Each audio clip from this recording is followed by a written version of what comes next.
अस्सलामुअलैकुम दोस्तों, मैं हूं असलम आलम और आप देख रहे हैं गल्फ एक्सपर्ट। दोस्तों, इस वीडियो में कतर के बारे में कुछ लेटेस्ट और इंटरेस्टिंग अपडेट आप लोगों के साथ में शेयर करने वाला हूं, तो इस वीडियो के साथ में आखिर तक बने रहें। आज की वीडियो हम शुरू करते हैं। कतर एक और बड़े इवेंट को होस्ट करने के लिए तैयारी कर रहा है। 2036 में ओलंपिक के जो गेम होंगे, उस गेम को होस्ट करने के लिए जो बोली लगाई जाएगी, कतर भी इसमें पार्टिसिपेट करने वाला है। वर्ल्ड कप की कामयाब होस्टिंग जो कि अभी जारी है, इससे कतरियों की बहुत ज्यादा हिम्मत बढ़ी है, इन्हें बहुत हौसला मिला है।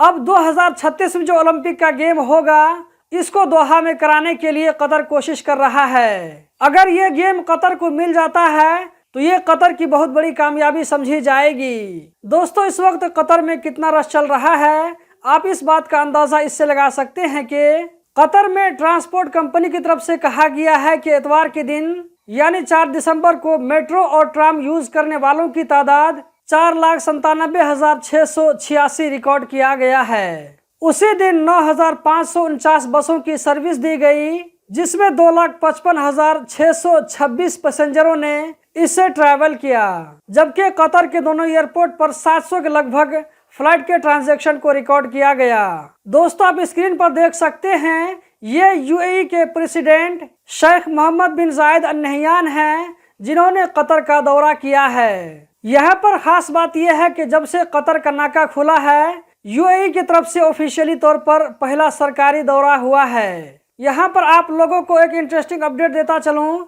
वो ये कि स्टेडियम 974 जो कि रास अबू आबूद में है, वर्ल्ड कप का आखिरी मैच इस स्टेडियम में खेला जा चुका है, ब्राजील और साउथ कोरिया के बीच में। अब इसके बाद वर्ल्ड कप का कोई भी मैच इस स्टेडियम में नहीं खेला जाएगा। 44,079 सीटों वाला ये स्टेडियम टोटल 974 यूज्ड कंटेनर से बनाया गया है। इसी मुनासिबत से इस स्टेडियम का नाम 974 रखा गया था।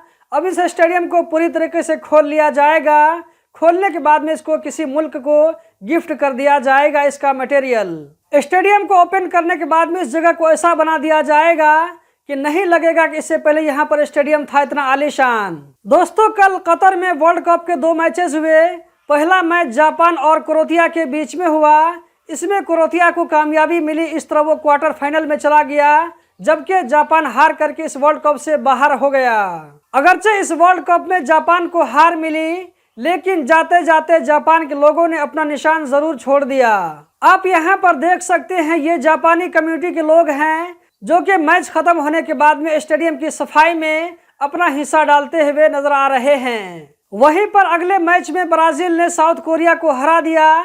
इस तरह ब्राजील क्वार्टर फाइनल में पहुंच चुका है, जबकि साउथ कोरिया इस वर्ल्ड कप से बाहर हो चुका है। आप यहाँ पर कुछ ब्राजीली सपोर्टरों को देख सकते हैं और उनके चेहरे पर जीत की खुशी को पढ़ सकते हैं, जबकि ये लोग साउथ कोरिया के सपोर्टर हैं जो कि ग्राउंड में अपनी टीम को हौसला देते हुए नजर आ रहे हैं, लेकिन कामयाबी इनको नहीं मिल पाई। इस तरह ये वर्ल्ड कप से बाहर हो गए। जबकि इस वाली वीडियो में यहाँ पर जो आपको भीड़ नजर आ रही है, ये सारे लोग इकट्ठा होकर के कतर में होने वाले वर्ल्ड कप के मैच को देख रहे हैं। कतर की जानिब से बहुत सारी जगहों पर, बहुत सारी कंट्री में वर्ल्ड कप के मैचेस को देखने के लिए बड़ी बड़ी स्क्रीन लगाई गई थी। जबकि इस वाली वीडियो में जो सिक्योरिटी के हाथ में डिवाइसेस नजर आ रहे हैं, ये कोई आम डिवाइस नहीं है, बल्कि ये ऐसे डिवाइस हैं जो कि वर्ल्ड के डिफरेंट लैंग्वेज को ट्रांसलेट करके समझाते हैं, ताकि सिक्योरिटी के लोगों को